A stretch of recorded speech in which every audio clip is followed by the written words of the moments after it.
Hello my YouTube family, ಹೇಗಿದ್ದೀರಾ ಎಲ್ಲರೂ?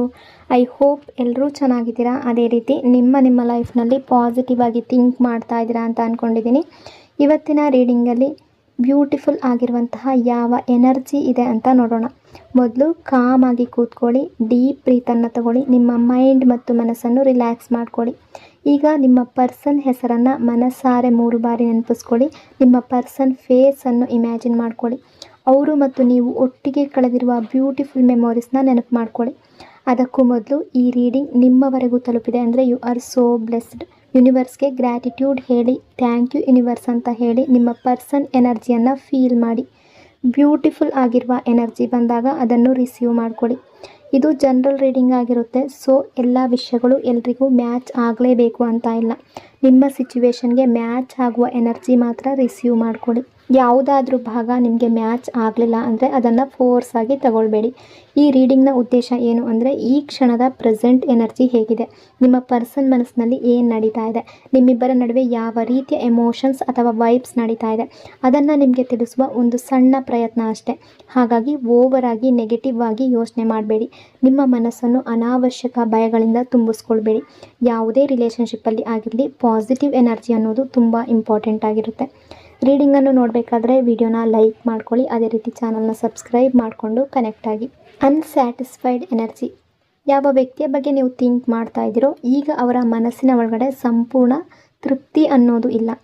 ಹೊರಗಿನಿಂದ ಎಲ್ಲ ಸರಿ ಇರುವ ರೀತಿ ಅವರು ತೋರಿಸ್ಕೊಳ್ತಾ ಇರ್ಬೋದು, ಆದರೆ ಅವರ ಹೃದಯದ ಒಂದು ಒಳಭಾಗದಲ್ಲಿ ಒಂದು ವಿಚಿತ್ರವಾದ ಲೋನ್ಲಿನೆಸ್, ಖಾಲಿತನ ಇದೆ. ಅವರು ಏನನ್ನೋ ಕಳ್ಕೊಂಡಿದ್ದಾರೆ ಅನ್ನೋ ಭಾವನೆ ಅವರ ಮನಸ್ಸನ್ನು ಬಿಡ್ತಾ ಇಲ್ಲ. ಈ ಟೈಮ್ನಲ್ಲಿ ಅವರ ಮನಸ್ಸಿನೊಳಗಡೆ ತುಂಬ ರೆಸ್ಟ್ಲೆಸ್ನೆಸ್ ಕಾಣ್ತಾ ಇದೆ. ಮನಸ್ಸಿಗೆ ಸಮಾಧಾನ ಇಲ್ಲ. ಕೆಲವೊಮ್ಮೆ ಯಾಕೆ ಬೇಸರ ಆಗ್ತಾ ಇದೆ ಅನ್ನೋದು ಅವರಿಗೆ ಅರ್ಥ ಆಗೋದಿಲ್ಲ. ಎಲ್ಲ ಇದ್ದರೂ ಕೂಡ ಏನೋ ಮುಖ್ಯವಾಗಿರೋದು ಇಲ್ಲ ಅನ್ನೋ ಭಾವನೆ ಕಾಡ್ತಾ ಇದೆ. ಅವ್ರು ಎಷ್ಟೇ ಅವರನ್ನು ಬ್ಯುಸಿ ಇಟ್ಕೊಳ್ಳೋದಕ್ಕೆ ಪ್ರಯತ್ನ ಮಾಡಿದ್ರೂ ಕೂಡ ಹೃದಯದ ಒಳಗಿನ ಸಮಾಧಾನ ಅನ್ನೋದು ಅವ್ರಿಗೆ ಸಿಗ್ತಾ ಇಲ್ಲ. ನೀವು ಇವರ ಲೈಫ್ನಲ್ಲಿ ಬಂದ ಟೈಮ್ ಕೂಡ ತುಂಬ ವಿಶೇಷ ಆಗಿರ್ಬೋದು. ಅಂದರೆ ಪಾಸ್ಟಲ್ಲಿ ಈ ವ್ಯಕ್ತಿ ಅವರ ಜೀವನದಲ್ಲಿ ಒಂದು ಕತ್ತಲೆಯ ಹಂತದಲ್ಲಿದ್ದಾಗ ನೀವು ಅವರ ಮುಂದೆ ಅಥವಾ ಇವರ ಲೈಫ್ನಲ್ಲಿ ಬಂದಿರ್ಬೋದು. ಅದು ಯಾವುದೋ ಒಂದು ನೋವಾಗಿರ್ಬೋದು, ಅಥವಾ ರಿಲೇಷನ್ಶಿಪ್ಪಲ್ಲಿ ಯಾವುದಾದ್ರೂ ಪೇಯ್ನ್ ಇರ್ಬೋದು, ಅಥವಾ ಜೀವನದಲ್ಲಿ ನಡೆದ ಯಾವುದೋ ಒಂದು ದೊಡ್ಡ ಸೋಲಾಗಿರ್ಬೋದು. ಅವರು ತುಂಬ ಡೌನ್ ಆಗಿರುವ ಟೈಮ್ನಲ್ಲಿ ಕೂಡ ನೀವು ಅವರ ಲೈಫ್ಗೆ ಬಂದಿರುವ ಸಾಧ್ಯತೆ ಕೂಡ ಇದೆ. ಆ ಟೈಮ್ನಲ್ಲಿ ನೀವು ಕೇವಲ ಒಬ್ಬ ವ್ಯಕ್ತಿ ಆಗಿರಲಿಲ್ಲ, ನೀವು ಅವರಿಗೆ ಒಂದು ಸೇಫ್ ಝೋನ್ ರೀತಿ ಬಂದಿದ್ರಿ. ಅವರು ಬಿದ್ದಾಗ ಕೈ ಹಿಡಿದು ಹೆಬ್ಬಿಸಿದ ವ್ಯಕ್ತಿ ನೀವು. ಅಂದರೆ ಎಮೋಷ್ನಲಿ ಡೌನ್ ಆಗಿದ್ದಾಗ ನೀವು ಅವ್ರ ಜೊತೆ ನಿಂತಿದ್ರಿ. ಅವರು ಕಣ್ಣೀರು ಹಾಕಿದಾಗ ಸಮಾಧಾನ ಹೇಳಿದವರು ನೀವು. ಅವರು ಯಾರಿಗೂ ಹೇಳೋದಕ್ಕೆ ಆಗದೇ ಇರುವಂತಹ ನೋವನ್ನು ನಿಮ್ಮ ಹತ್ರ ಹಂಚ್ಕೊಂಡಿರ್ಬೋದು.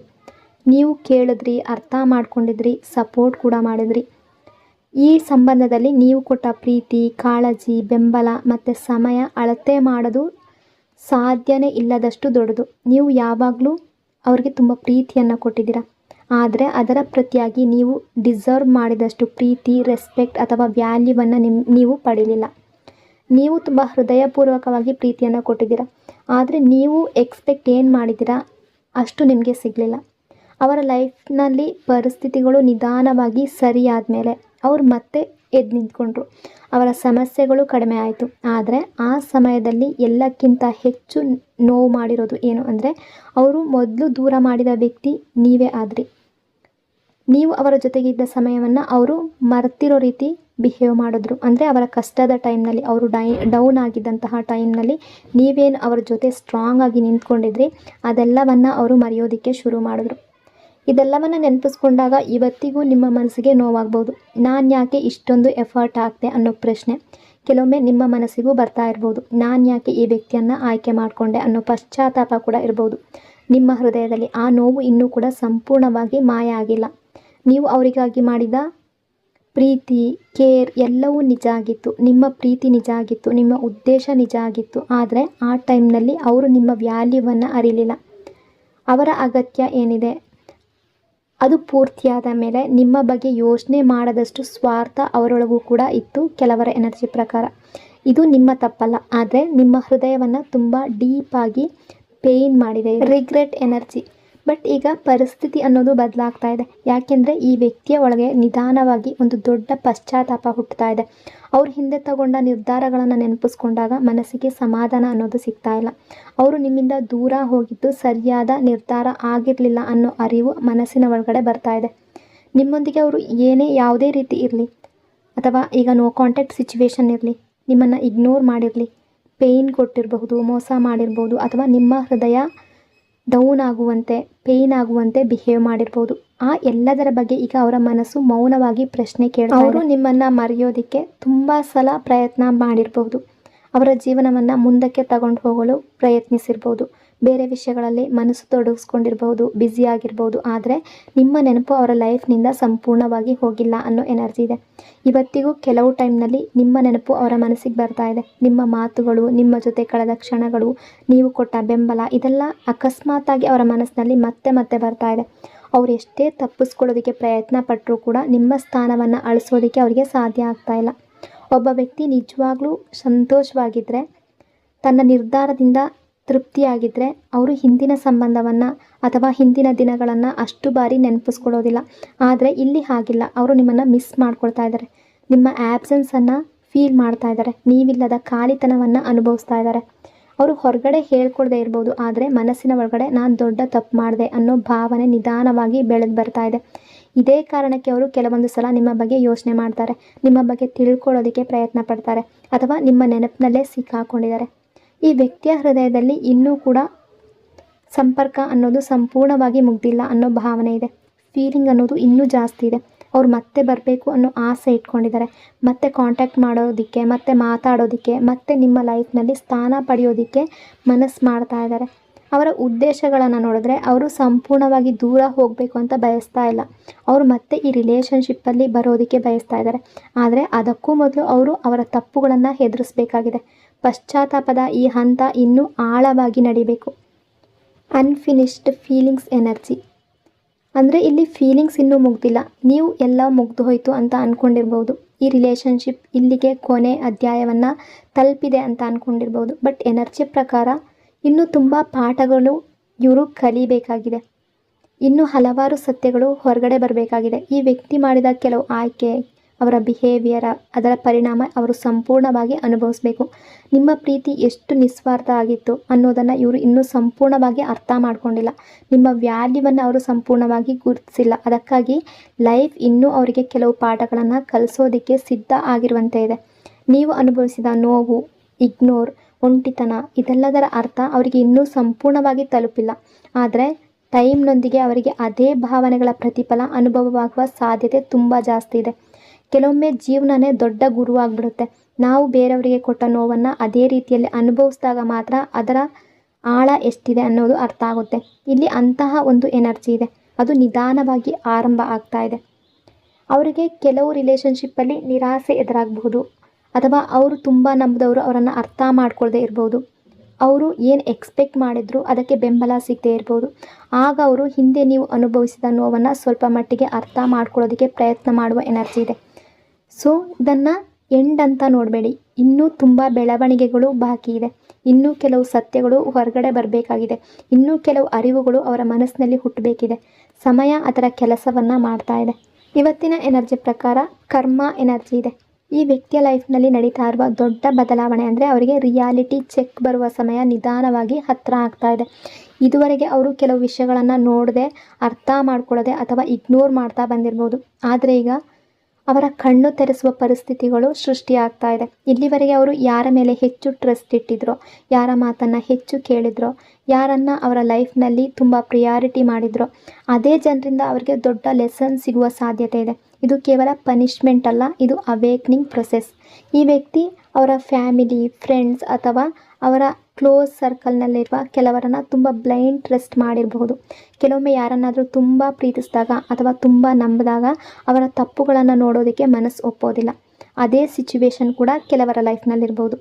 ನೀವು ಹಿಂದೆ ಅವರಿಗೆ ಕೆಲವು ಜನರ ಬಗ್ಗೆ ಏನಾದರೂ ವಿಷಯವನ್ನು ಹೇಳಿದರೆ, ವಾರ್ನಿಂಗ್ ಕೊಟ್ಟಿದ್ರೆ, ಅಂದರೆ ಅವರು ಅಷ್ಟು ಜೆನ್ಯೂನ್ ಅಲ್ಲ ಅಂತ ನೀವು ಹೇಳಿರ್ಬೋದು. ಆದರೆ ಆ ಟೈಮ್ನಲ್ಲಿ ಅವರು ನಿಮ್ಮ ಮಾತು ಕೇಳದೇ ಇರ್ಬೋದು. ಬದಲಿಗೆ ನಿಮ್ಮ ಮೇಲೆ ಕೋಪ ಮಾಡ್ಕೊಂಡಿರ್ಬೋದು.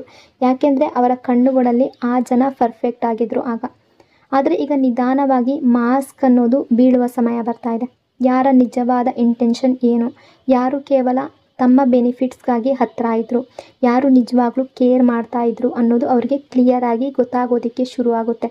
ಈ ರಿಯಲೈಸೇಷನ್ ಸುಲಭ ಆಗಿರೋದಿಲ್ಲ. ಇದು ಅವರ ಹಾರ್ಟ್ಗೆ ಶಾಕ್ ಕೊಡ್ಬೋದು. ಯಾಕೆಂದರೆ ಅವರು ಹೆಚ್ಚು ನಂಬದವರೇ ಅವರನ್ನು ಹರ್ಟ್ ಮಾಡಿದಾಗ ಆ ಪೇಯ್ನ್ ತುಂಬ ಡೀಪ್ ಆಗಿರುತ್ತೆ. ಅವರೀಗ ಅನುಭವಿಸ್ತಾ ಇರೋದು ಕೇವಲ ಹೊರಗಿನ ಲಾಸ್ ಮಾತ್ರ ಅಲ್ಲ, ಎಮೋಷ್ನಲ್ ಲಾಸ್ ಕೂಡ ಆಗ್ಬೋದು. ಟ್ರಸ್ಟ್ ಬ್ರೇಕ್ ಆಗೋದು ಕೂಡ ದೊಡ್ಡ ಕರ್ಮ ಆಗುತ್ತೆ.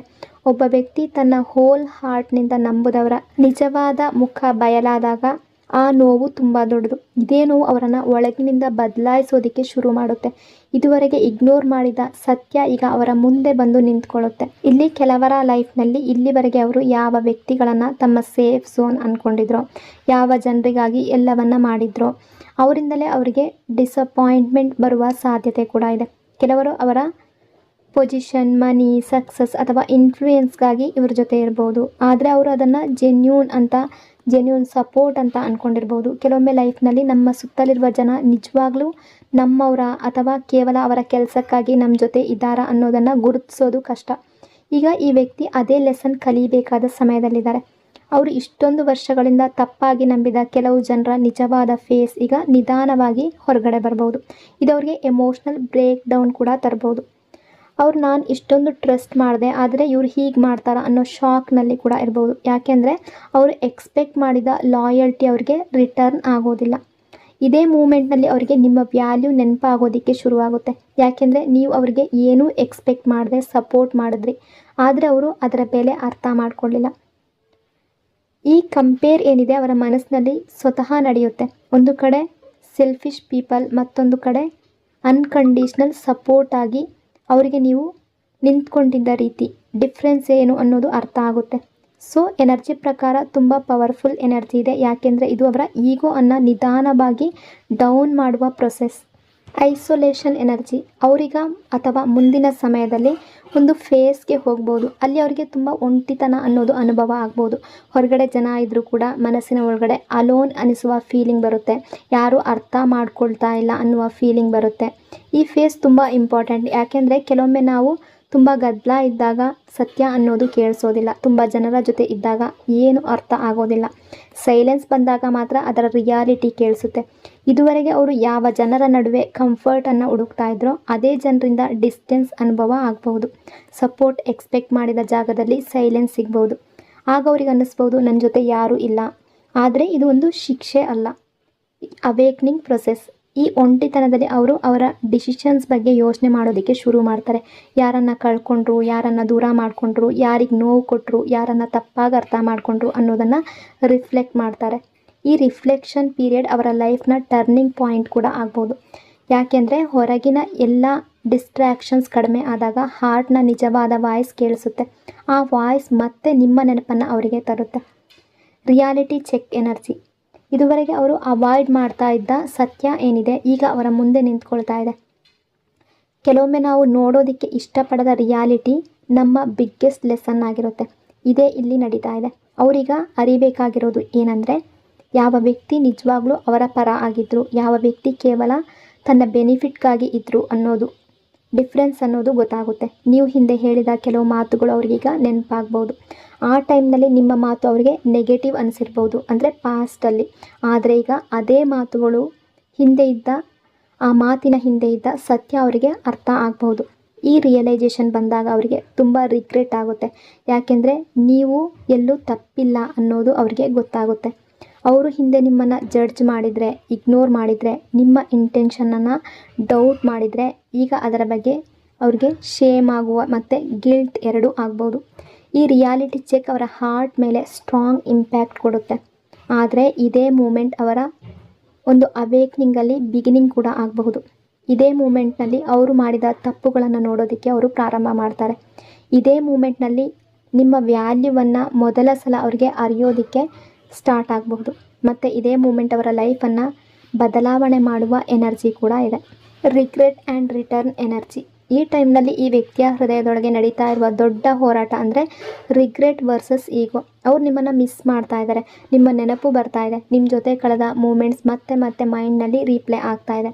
ಆದರೆ ಇನ್ನೊಂದು ಕಡೆ ಅವರ ಈಗೋ ಇನ್ನೂ ಸಂಪೂರ್ಣವಾಗಿ ಬಿಟ್ಟಿಲ್ಲ. ಅವರಿಗೆ ನಿಮ್ಮ ಹತ್ರ ಬರಬೇಕು ಅಂತ ಅನ್ನಿಸ್ತಾ ಇದೆ, ಮೆಸೇಜ್ ಮಾಡಬೇಕು ಅಂತ ಅನ್ನಿಸ್ತಾ ಇದೆ, ನಿಮ್ಮ ವಾಯ್ಸ್ ಕೇಳಬೇಕು ಅಂತ ಅನ್ನಿಸ್ತಾ ಇದೆ. ಆದರೆ ಮೊದಲು ನಾನು ಯಾಕೆ ಹೋಗಬೇಕು ಅನ್ನೋ ಈಗೋ ಕೂಡ ಮನಸ್ಸಿನ ಒಳಗಡೆ ಕೆಲಸ ಮಾಡ್ತಾ ಇದೆ.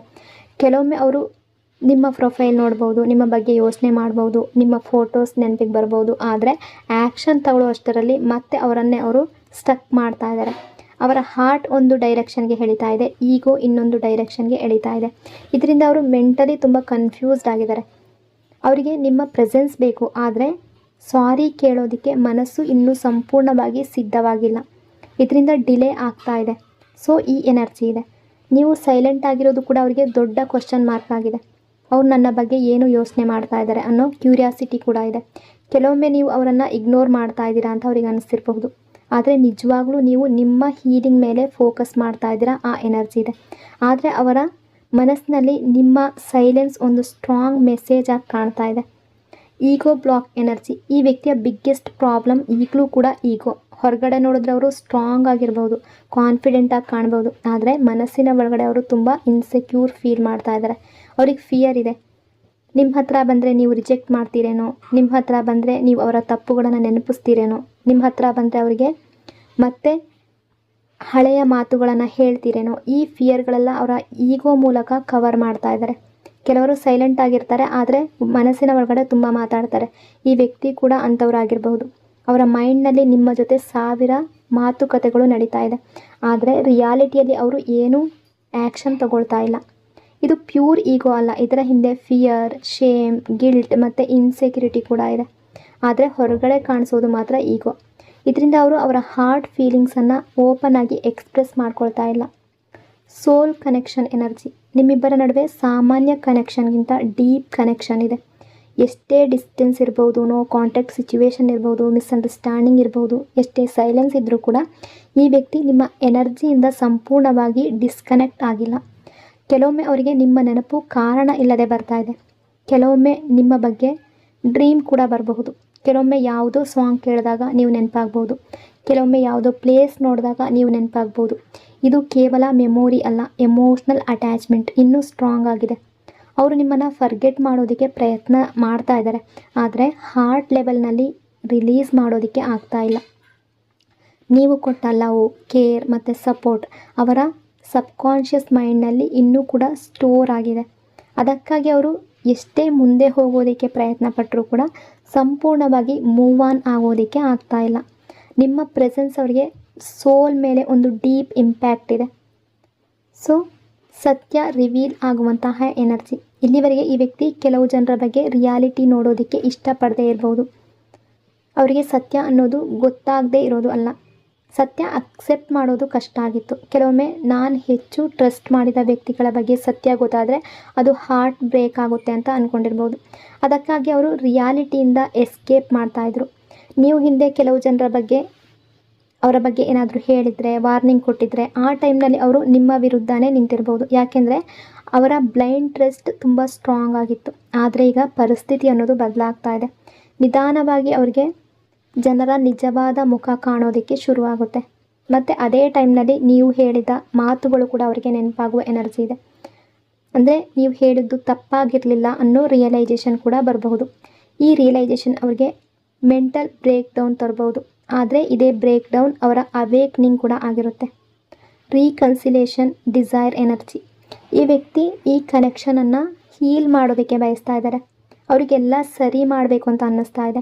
ಆದರೆ ಒಂದು ಪ್ರಾಬ್ಲಮ್ ಏನು ಅಂದರೆ ಅವರು ನಿಮ್ಮನ್ನು ಕಳ್ಕೊಳ್ಳೋದಕ್ಕೆ ಬಯಸ್ತಾ ಇಲ್ಲ. ಹಾಗೆ ಅವರ ಟಾಕ್ಸಿಕ್ ಸರ್ಕಲನ್ನು ಬಿಡೋದಕ್ಕೆ ಕೂಡ ಬಯಸ್ತಾ ಇಲ್ಲ. ಇದರಿಂದಲೇ ಕಾನ್ಫ್ಲಿಕ್ಟ್ ಅನ್ನೋದು ಆಗ್ತಾ ಇದೆ. ಒಂದು ಕಡೆ ಹಾರ್ಟ್ ನಿಮ್ಮ ಕಡೆ ಇದೆ, ಇನ್ನೊಂದು ಕಡೆ ಹ್ಯಾಬಿಟ್ ಮತ್ತು ಅಟ್ಯಾಚ್ಮೆಂಟ್ ಬೇರೆ ಇದೆ. ಅವರು ಎರಡನ್ನು ಉಳಿಸ್ಕೊಳ್ಳೋದಕ್ಕೆ ಪ್ರಯತ್ನ ಪಡ್ತಾ ಇದ್ದಾರೆ. ಸೊ ಯಾರು ಜೆನ್ಯೂನ್, ಯಾರು ಫೇಕ್, ಯಾರು ಹಾರ್ಟ್ನಿಂದ ಪ್ರೀತಿಸ್ತಾರೆ, ಯಾರು ಬೆನಿಫಿಟ್ಗಾಗಿ ಹತ್ತಿರ ಇದ್ದರು, ಈ ಪ್ರಶ್ನೆಗಳ ಉತ್ತರ ಅವರಿಗೆ ಸಿಗಬೇಕಾಗಿದೆ. ಆ ಉತ್ತರ ಸಿಕ್ಕ ನಂತರ ಅವರು ಫುಲ್ಲಿ ನಿಮ್ಮ ಕಡೆಗೆ ಮೂವ್ ಆಗೋದಕ್ಕೆ ಸಾಧ್ಯ. ಇದೀಗ ಅವರು ಕನ್ಫ್ಯೂಸ್ಡ್ ಸ್ಟೇಜ್ನಲ್ಲಿದ್ದಾರೆ. ಆದರೆ ಹಾರ್ಟ್ ಲೆವೆಲ್ನಲ್ಲಿ ನೋಡಿದ್ರೆ ಅವರು ಈ ಕನೆಕ್ಷನನ್ನು ಲಾಸ್ ಮಾಡ್ಕೊಳ್ಬಾರ್ದು ಅನ್ನೋ ಡಿಸೈರ್ ತುಂಬ ಸ್ಟ್ರಾಂಗ್ ಆಗಿದೆ. ಇದುವರೆಗೆ ಎಲ್ಲವೂ ಅವರ ಕಂಟ್ರೋಲ್ನಲ್ಲಿ ಇದೆ ಅಂತ ಅವರು ಅಂದ್ಕೊಂಡಿರ್ಬೋದು. ಕೆಲವರು ಅವ್ರ ಜೊತೆ ಇದ್ದಾರೆ, ಅವರ ಡಿಸಿಷನ್ಸ್ಗಳು ಸರಿ ಇದೆ, ಅವರ ಲೈಫ್ ಡೈರೆಕ್ಷನ್ ಸರಿಯಾಗಿದೆ ಅಂತ ಅಂದ್ಕೊಂಡಿರ್ಬೋದು. ಆದರೆ ಲೈಫ್ ಕೆಲವೊಮ್ಮೆ ಒಂದು ಕ್ಷಣದಲ್ಲಿ ಎಲ್ಲವನ್ನು ಪ್ರಶ್ನೆ ಮಾಡುವ ಸಿಚುವೇಶನ್ ತಂದುಬಿಡುತ್ತೆ. ಅದೇ ಎನರ್ಜಿ ಇಲ್ಲಿದೆ. ಅಂದರೆ ಅವರ ಈಗೋ, ಅವರ ಏನು ಫಾಲ್ಸ್ ಆಗಿರುವಂತಹ ಬಿಲೀಫ್ಸ್, ಅವರ ರಾಂಗ್ ಟ್ರಸ್ಟ್ ಮತ್ತು ಅವರ ಇದೆಲ್ಲದರ ಸತ್ಯ ಅನ್ನೋದು ಅವರಿಗೆ ಸರಿಯಾಗಿ ಅರ್ಥ ಆಗ್ಬೋದು. ಆ ಮೂಮೆಂಟ್ ಬಂದಾಗ ಅವರು ಮೊದಲ ಸಲ ಅವರ ಲೈಫನ್ನು ಡಿಫ್ರೆಂಟ್ ಆ್ಯಂಗಲ್ನಿಂದ ನೋಡೋದಕ್ಕೆ ಶುರು ಮಾಡ್ತಾರೆ. ಇದುವರೆಗೆ ಇಗ್ನೋರ್ ಮಾಡಿದ ಸತ್ಯ, ಅವಾಯ್ಡ್ ಮಾಡಿದ ಫೀಲಿಂಗ್ಸ್, ಸಪ್ರೆಸ್ ಮಾಡಿದ ಎಮೋಷನ್ಸ್ ಎಲ್ಲ ಅವರ ಮನಸ್ಸಿನಲ್ಲಿ, ಅವರ ಕಣ್ಣ ಮುಂದೆ ಬರ್ಬೋದು. ಈ ಟೈಮ್ನಲ್ಲಿ ಅವರು ಮೆಂಟಲಿ ಮತ್ತು ಎಮೋಷ್ನಲಿ ತುಂಬ ಸೆನ್ಸಿಟಿವ್ ಆಗಿರ್ತಾರೆ. ಹೊರಗಡೆ ಸ್ಟ್ರಾಂಗ್ ಆಗಿ ಕಾಣಿಸಿದ್ರು ಕೂಡ ಮನಸ್ಸಿನ ಒಳಗಡೆ ಸಂಪೂರ್ಣವಾಗಿ ಬದಲಾಗ್ತಾ ಇರುವ ಪ್ರೊಸೆಸ್ ನಡೀತಾ ಇರುತ್ತೆ. ಫಿನಾನ್ಷಿಯಲ್ ಸ್ಟೆಬಿಲಿಟಿ ಎನರ್ಜಿ ಇದು ಇವರಿಗೆ ಈಗ ಪ್ರೆಸೆಂಟ್ ಟೈಮಲ್ಲಿ ಫಿನಾನ್ಷಿಯಲ್ ಪ್ರೆಷರ್ ಕೂಡ ಆಗಿರ್ಬೋದು, ಕೆರಿಯರ್ ಸ್ಟ್ರೆಸ್ ಆಗಿರ್ಬೋದು, ಬಿಸ್ನೆಸ್ ಲಾಸ್ ಆಗಿರ್ಬೋದು, ಅಥವಾ ಅವರು ತುಂಬ ಡಿಪೆಂಡ್ ಆಗಿದ್ದ ಯಾವುದಾದ್ರೂ ಒಂದು ಏರಿಯಾನಲ್ಲಿ ಅವರು ಡೌನ್ ಆಗಿರ್ಬೋದು. ಈ ಸಿಚುವೇಶನ್ ಅವರ ಗಮನವನ್ನು ರಿಯಾಲಿಟಿ ಕಡೆಗೆ ತರ್ತಾ ಇದೆ. ಇದುವರೆಗೆ ಅವರು ಯಾರ ಮೇಲೆ ಬ್ಲೈಂಡ್ ಟ್ರಸ್ಟ್ ಇಟ್ಟಿದ್ರೋ ಅಥವಾ ಯಾರನ್ನು ತುಂಬ ನಂಬಿದ್ರೋ ಅವರ ಇಂಟೆನ್ಷನ್ಸ್ ಈಗ ಈ ಸಮಯದಲ್ಲಿ ಗೊತ್ತಾಗ್ಬೋದು. ಕೆಲವರು ಕಷ್ಟದ ಸಮಯದಲ್ಲಿ ಮಾತ್ರ ಅವರ ನಿಜವಾದ ಮುಖ ತೋರಿಸ್ತಾರೆ. ಗುಡ್ ಟೈಮ್ಸ್ನಲ್ಲಿ ಎಲ್ಲರೂ ಜೊತೆ ಇರ್ತಾರೆ, ಆದರೆ ಡಿಫಿಕಲ್ಟ್ ಟೈಮ್ಸ್ನಲ್ಲಿ ಮಾತ್ರ ಯಾರು ಜೆನ್ಯೂನ್ ಅನ್ನೋದು ಗೊತ್ತಾಗುತ್ತೆ. ಈ ವ್ಯಕ್ತಿಗೂ ಅದೇ ಎಕ್ಸ್ಪೀರಿಯೆನ್ಸ್ ಆಗುವ ಸಾಧ್ಯತೆ ಇದೆ. ಮತ್ತು ಇದೇ ಎಕ್ಸ್ಪೀರಿಯೆನ್ಸ್ ಅವರ ಏನು ನಂಬಿಕೆ ಇದೆ ಅದನ್ನು ಸಂಪೂರ್ಣವಾಗಿ ಚೇಂಜ್ ಮಾಡ್ಬೋದು. ಅವರು ಹಿಂದೆ ವ್ಯಾಲ್ಯೂ ಮಾಡ್ತಿದ್ದ ಕೆಲವರ ವ್ಯಾಲ್ಯೂ ಈಗ ಅರ್ಥ ಆಗೋದಕ್ಕೆ ಶುರುವಾಗುತ್ತೆ. ಅದರಲ್ಲಿ ನಿಮ್ಮ ಸ್ಥಾನ ತುಂಬ ಸ್ಟ್ರಾಂಗ್ ಆಗಿ ಕಾಣಿಸುತ್ತೆ. ಅವೇಕ್ನಿಂಗ್ ಎನರ್ಜಿ ಈ ಎಂಟೈರ್ ಜರ್ನಿಯ ಬಿಗ್ಗೆಸ್ಟ್ ಪರ್ಪಸ್ ಏನು ಅಂದರೆ ಅವೇಕ್ನಿಂಗ್. ಸೊ ಯೂನಿವರ್ಸ್ ಅವರನ್ನು ವೇಕಪ್ ಮಾಡ್ತಾ ಇದೆ, ಬ್ರೇಕ್ ಮಾಡ್ತಾ ಇಲ್ಲ. ಕೆಲವೊಮ್ಮೆ ಒಬ್ಬ ವ್ಯಕ್ತಿ ತನ್ನ ಲೈಫ್ನ ದೊಡ್ಡ ಲೆಸನ್ ಕಲಿಬೇಕಾದಾಗ ಕಂಫರ್ಟಬಲ್ ಝೋನಿಂದ ಹೊರಗಡೆ ಬರಬೇಕಾಗುತ್ತೆ. ಈ ವ್ಯಕ್ತಿ ಅದೇ ಪ್ರೊಸೆಸ್ನಲ್ಲಿದ್ದಾರೆ. ಅಂದರೆ ಅವರ ಹ್ಯಾಪಿನೆಸ್ ಏನು, ಅವರ ನಿಜವಾದ ಫೀಲಿಂಗ್ಸ್ ಏನು, ಯಾರು ಅವರ ರಿಯಲ್ ಸಪೋರ್ಟ್ ಸಿಸ್ಟಮ್, ಯಾರಿಗಾಗಿ ಅವರು ಫೈಟ್ ಮಾಡಬೇಕು, ಈ ಪ್ರಶ್ನೆಗಳ ಉತ್ತರ ಈಗ ನಿಧಾನವಾಗಿ ಅವರಿಗೆ ಸಿಗ್ತಾ ಇದೆ. ಮೊದಲು ಅವರು ಹೊರಗಿನ ಜನರ ಮಾತು ಕೇಳ್ತಾ ಇರ್ಬೋದು ಅಥವಾ ಸಿಚುವೇಶನ್ಗೆ ಸರಿಯಾಗಿ ನಡೀತಾ ಇರ್ಬೋದು. ಈಗ ಅವರ ಹಾರ್ಟ್ ವಾಯ್ಸ್ ಕೇಳೋದಕ್ಕೆ ಶುರು ಮಾಡ್ತಾರೆ. ಮೊದಲು ಅವರು ಟ್ರಸ್ಟ್ ಮಾಡ್ತಾಯಿದ್ರು ಎಲ್ಲರನ್ನ, ಈಗ ಆ್ಯಕ್ಷನ್ ನೋಡಿ ಜಡ್ಜ್ ಮಾಡ್ತಾ ಇದ್ದಾರೆ. ಮೊದಲು ಅವರು ನಿಮ್ಮ ವ್ಯಾಲ್ಯೂವನ್ನು ಅರ್ಥ ಮಾಡ್ಕೊಳ್ಳಿಲ್ಲ, ಈಗ ಅದೇ ವ್ಯಾಲ್ಯೂ ಅವರಿಗೆ ಕ್ಲಿಯರ್ ಆಗಿ ಕಾಣ್ತಾ ಇದೆ. ಇದು ಸ್ಲೋ ಪ್ರೊಸೆಸ್ ಆಗಿರ್ಬೋದು, ಆದರೆ ಪವರ್ಫುಲ್ ಪ್ರೊಸೆಸ್ ಆಗಿದೆ. ಹಂಬಲ್ ರಿಟರ್ನ್ ಎನರ್ಜಿ ಇಲ್ಲಿವರೆಗೆ ನೀವು ಕಂಡ ವ್ಯಕ್ತಿ ಮತ್ತು ಮುಂದಿನ ದಿನಗಳಲ್ಲಿ ನಿಮ್ಮ ಮುಂದೆ ಬರುವ ವ್ಯಕ್ತಿ ಒಂದೇ ರೀತಿ ಆಗದೇ ಇರಬಹುದು. ಯಾಕೆಂದರೆ ಎಕ್ಸ್ಪೀರಿಯನ್ಸ್ ಒಬ್ಬ ವ್ಯಕ್ತಿಯನ್ನು ಸಂಪೂರ್ಣವಾಗಿ ಬದಲಾಯಿಸ್ಬೋದು. ಈ ವ್ಯಕ್ತಿಯ ಈಗೋ ನಿಧಾನವಾಗಿ ಸಾಫ್ಟ್ ಆಗ್ತಾ ಇದೆ. ಮೊದಲು ಅವರು ಅವರ ತಪ್ಪುಗಳನ್ನು ಅಕ್ಸೆಪ್ಟ್ ಮಾಡ್ತಾ ಇರಲಿಲ್ಲ, ಆದರೆ ಈಗ ರಿಯಾಲಿಟಿ ಅವರನ್ನು ಅದಕ್ಕೆ ಒತ್ತಾಯಿಸ್ತಾ ಇದೆ. ಅವರು ನಿಮ್ಮ ಹತ್ರ ಮತ್ತೆ ಬಂದರೆ ಅದು ಮೊದಲಿನ ರೀತಿ ಆ್ಯಟಿಟ್ಯೂಡ್ನೊಂದಿಗೆ ಅಲ್ಲ, ಮೊದಲಿನಂತೆ ತುಂಬ ಈಗೋ ಎನರ್ಜಿಯಿಂದಲ್ಲ, ಮೊದಲಿನಿಂದ ತುಂಬ ಸಾಫ್ಟ್ ಎನರ್ಜಿಯೊಂದಿಗೆ, ತುಂಬ ಹಂಬಲ್ ಆಗಿ, ಹೆಚ್ಚು ಮೆಚ್ಯೂರ್ ಆಗಿ ಅವರು ನಿಮ್ಮ ನೋವನ್ನು ಅರ್ಥ ಮಾಡ್ಕೊಳ್ಳೋದಕ್ಕೆ ಆರಂಭಿಸಿದ ನಂತರ ಮಾತ್ರ ಈ ಚೇಂಜ್ ಕಂಪ್ಲೀಟ್ ಆಗುತ್ತೆ. ಆಗ ಅವರ ಅಪ್ರೋಚ್ ಕೂಡ ಡಿಫ್ರೆಂಟ್ ಆಗಿರುತ್ತೆ. ಅವರು ನಿಮ್ಮ ಮಾತು ಕೇಳೋದಕ್ಕೆ ರೆಡಿಯಾಗಿರ್ತಾರೆ, ನಿಮ್ಮ ಫೀಲಿಂಗ್ಸನ್ನು ಅರ್ಥ ಮಾಡ್ಕೊಳ್ಳೋದಕ್ಕೆ ರೆಡಿಯಾಗಿರ್ತಾರೆ. ಮತ್ತು ಮೊದಲ ಸಲ ಈ ರಿಲೇಷನ್ಶಿಪ್ಪನ್ನು ಈಕ್ವಲ್ ಲೆವೆಲ್ನಲ್ಲಿ ನೋಡೋದಕ್ಕೆ ಶುರು ಮಾಡ್ತಾರೆ. ಆ ಎನರ್ಜಿ ಇದೆ. ಲವ್ ಆ್ಯಂಡ್ ಅಟ್ರ್ಯಾಕ್ಷನ್ ಎನರ್ಜಿ ಈ ವ್ಯಕ್ತಿಯ ಫೀಲಿಂಗ್ಸ್ ವೀಕ್ ಆಗ್ತಾ ಇಲ್ಲ, ಟೈಮ್ ಕಳೀತಾ ಇರುವ ರೀತಿ ಕೆಲವು ಫೀಲಿಂಗ್ಸ್ ಇನ್ನೂ ಸ್ಟ್ರಾಂಗ್ ಆಗ್ತಾ ಇದೆ. ಅವರು ನಿಮ್ಮನ್ನು ಫರ್ಗೆಟ್ ಮಾಡಬೇಕು ಅಂತ ಯೋಚನೆ ಮಾಡಿದಷ್ಟು ನಿಮ್ಮ ಪ್ರೆಸೆನ್ಸ್ ಅವರ ಮೈಂಡ್ನಲ್ಲಿ ಮತ್ತೆ ಮತ್ತೆ ಬರ್ತಾ ಇದೆ. ನಿಮ್ಮ ಸ್ಮೈಲ್, ನಿಮ್ಮ ವಾಯ್ಸ್, ನಿಮ್ಮ ನೇಚರ್, ನಿಮ್ಮ ಕೇರಿಂಗ್ ಸೈಡ್ ಇದೆಲ್ಲ ಅವರ ಹಾರ್ಟ್ನಲ್ಲಿ ಇನ್ನೂ ಉಳ್ಕೊಂಡಿದೆ. ಫಿಸಿಕಲ್ ಅಟ್ರ್ಯಾಕ್ಷನ್ ಕೂಡ ತುಂಬ ಸ್ಟ್ರಾಂಗ್ ಆಗಿದೆ, ಆದರೆ ಅದಕ್ಕಿಂತ ಹೆಚ್ಚಾಗಿ ಎಮೋಷ್ನಲ್ ಅಟ್ರ್ಯಾಕ್ಷನ್ ಇದೆ. ಅವ್ರು ನಿಮ್ಮ ಜೊತೆ ಸೇಫ್ ಫೀಲ್ ಮಾಡ್ತಾಯಿದ್ರು, ಅಂಡರ್ಸ್ಟುಡ್ ಫೀಲ್ ಮಾಡ್ತಾಯಿದ್ರು, ಅಕ್ಸೆಪ್ಟೆಡ್ ಫೀಲ್ ಮಾಡ್ತಾಯಿದ್ರು. ಇದೇ ಕಾರಣಕ್ಕೆ ನಿಮ್ಮ ನೆನಪು ಅವರ ಲೈಫ್ನಿಂದ ಸಂಪೂರ್ಣವಾಗಿ ಹೋಗ್ತಾ ಇಲ್ಲ. ಅವರು ನಿಮ್ಮನ್ನು ಕಳ್ಕೊಳ್ಳೋದಕ್ಕೆ ಬಯಸ್ತಾ ಇಲ್ಲ. ಅವರ ಹಾರ್ಟ್ನಲ್ಲಿ ಇನ್ನೂ ಸ್ಟ್ರಾಂಗ್ ಅಟ್ಯಾಚ್ಮೆಂಟ್ ಇದೆ. ಮತ್ತು ಆ ಅಟ್ಯಾಚ್ಮೆಂಟ್ ನಿಧಾನವಾಗಿ ಲವ್ನ ಡೀಪ್ ರಿಯಲೈಸೇಷನ್ ಆಗಿ ಬದಲಾಗ್ತಾ ಇದೆ. ಈ ಟೈಮ್ನಲ್ಲಿ ಅವರು ನಿಮ್ಮನ್ನು ತುಂಬ ಡಿಫ್ರೆಂಟ್ ರೀತಿಯಲ್ಲಿ ನೋಡ್ತಾ ಇದ್ದಾರೆ. ಮೊದಲು ಅವರು ನಿಮ್ಮ ವ್ಯಾಲ್ಯೂ ಗಮನಿಸದೇ ಇರ್ಬೋದು, ಆದರೆ ಈಗ ನಿಮ್ಮ ಸ್ಟ್ರೆಂತ್ ಅವ್ರಿಗೆ ಕಾಣ್ತಾ ಇದೆ. ನೀವು ಇಂಡಿಪೆಂಡೆಂಟ್, ನೀವು ಸ್ಟ್ರಾಂಗ್, ನೀವು ನಿಮ್ಮ ಲೈಫ್ ಮೇಲೆ ಫೋಕಸ್ ಮಾಡ್ತಾ ಇದ್ದೀರಾ. ನೀವು ನಿಮ್ಮನ್ನು ಕ್ಯಾರಿ ಮಾಡ್ಕೊಳ್ಳೋದಕ್ಕೆ ನಿಮಗೆ ಗೊತ್ತಿದೆ. ಈ ಕ್ವಾಲಿಟಿಗಳು ಅವರನ್ನು ಅಟ್ರ್ಯಾಕ್ಷನ್ ಮಾಡ್ತಾ ಇದೆ. ನೀವು ಯಾರನ್ನು ಚೇಸ್ ಮಾಡ್ತಾ ಇಲ್ಲ, ನೀವು ನಿಮ್ಮ ವರ್ತನ್ನು ಕಡಿಮೆ ಮಾಡ್ಕೊಳ್ತಾ ಇಲ್ಲ. ಈ ಕಾನ್ಫಿಡೆನ್ಸ್ ಅವರಿಗೆ ಪವರ್ಫುಲ್ಲಾಗಿ ಕಾಣ್ತಾ ಇದೆ. ಅವರು ನಿಮ್ಮ ಲಾಯಲ್ಟಿಯನ್ನು ನೋಟಿಸ್ ಮಾಡ್ತಾ ಇದ್ದಾರೆ. ನೀವು ಸುಲಭವಾಗಿ ನಿಮ್ಮ ಫೀಲಿಂಗ್ಸ್ ಚೇಂಜ್ ಮಾಡದ ವ್ಯಕ್ತಿ ಅಂತ ಅವ್ರಿಗೆ ಗೊತ್ತಾಗ್ತಾ ಇದೆ. ನಿಮ್ಮ ಎನರ್ಜಿ ಈಗ ಮೊದಲಿಗಿಂತ ಹೆಚ್ಚು ಅಟ್ರಾಕ್ಟಿವ್ ಆಗಿ ಕಾಣ್ತಾ ಇದೆ. ಯಾಕೆಂದರೆ ನೀವು ನಿಮ್ಮ ಹೀಲಿಂಗ್, ಗ್ರೋತ್ ಮತ್ತು ಸೆಲ್ಫ್ ರೆಸ್ಪೆಕ್ಟ್ ಮೇಲೆ ಫೋಕಸ್ ಮಾಡ್ತಾ ಇದ್ದೀರಾ. ನಿಮಗೆ ಯಾವ ಡಿವೈನ್ ಗೈಡೆನ್ಸ್ ಇದೆ ಅಂತ ನೋಡೋದಾದರೆ, ವೆಯ್ಟ್ ಆ್ಯಂಡ್ ವಾಚ್. ಫೋರ್ಸ್ ಮಾಡೋದಕ್ಕೆ ಹೋಗಬೇಡಿ, ಚೇಸ್ ಮಾಡಬೇಡಿ, ಕಂಟ್ರೋಲ್ ಮಾಡೋದಕ್ಕೆ ಹೋಗಬೇಡಿ, ಅಬ್ಸೆಸ್ ಆಗಬೇಡಿ. ನಿಮ್ಮ ಹೀಲಿಂಗ್ ಮೇಲೆ ಫೋಕಸ್ ಮಾಡಿ, ನಿಮ್ಮ ಹ್ಯಾಪಿನೆಸ್ ಮೇಲೆ ಫೋಕಸ್ ಮಾಡಿ, ನಿಮ್ಮ ಗ್ರೋತ್ ಮೇಲೆ ಫೋಕಸ್ ಮಾಡಿ. ನೀವು ಈ ಕನೆಕ್ಷನ್ ಬಗ್ಗೆ ಹೆಚ್ಚು ಓವರ್ ಥಿಂಕ್ ಮಾಡ್ತಿರೋ ಅಷ್ಟು ಎನರ್ಜಿ ಹೆವಿ ಆಗುತ್ತೆ. ಆದರೆ ನೀವು ಲೆಟ್ ಗೋ ಮಾಡಿ, ಟ್ರಸ್ಟ್ ಮಾಡಿ, ನಿಮ್ಮ ಲೈಫ್ ಕಡೆ ಗಮನ ಕೊಟ್ಟಾಗ ಥಿಂಗ್ಸ್ ನ್ಯಾಚುರಲಿ ಮೂವ್ ಆಗೋದಕ್ಕೆ ಶುರುವಾಗುತ್ತೆ. ನಿಮ್ಮ ಕೆಲಸ ನಿಮ್ಮ ಪೀಸ್ ಕಾಪಾಡ್ಕೊಳ್ಳೋದು, ಉಳಿದದ್ದು ಡಿವೈನ್ ಟೈಮಿಂಗ್ ಮೇಲೆ ಬಿಡೋದು. ಯಾಕೆಂದರೆ ಕೆಲವು ಲೆಸನ್ಸ್ ಸಮಯನೇ ಕಲಿಸುತ್ತೆ, ಕೆಲವು ರಿಯಲೈಸೇಷನ್ಸ್ ಸಮಯನೇ ಕೊಡುತ್ತೆ, ಮತ್ತು ಕೆಲವು ಜನರು ನಮ್ಮ ಹಾರ್ಟ್ನ ನಿಜವಾದ ಸತ್ಯ ಅನ್ನು ಅರಿತ ನಂತರ ಮತ್ತೆ ಮರಳಿ ಬಂದೇ ಬರ್ತಾರೆ. ಸೊ ಇವತ್ತಿನ ಈ ಎನರ್ಜಿ ರೀಡಿಂಗ್ ನಿಮಗೆ ಇಷ್ಟ ಆಗಿದೆ ಅಂದ್ಕೊಂಡಿದ್ದೀನಿ. ಇಷ್ಟ ಆಗಿದರೆ ಪಾಸಿಟಿವ್ ಆಗಿ ಕಮೆಂಟ್ ಮಾಡಿ. ಇನ್ನೊಂದು ಬ್ಯೂಟಿಫುಲ್ ರೀಡಿಂಗಲ್ಲಿ ಮತ್ತೆ ಸಿಗ್ತೀನಿ. ಅಲ್ಲಿವರೆಗೂ ಟೇಕ್ ಕೇರ್. ನಿಮ್ಮ ಪ್ರೀತಿ, ನಿಮ್ಮ ಸಪೋರ್ಟ್ಗೆ lots and lots of love. God bless you all.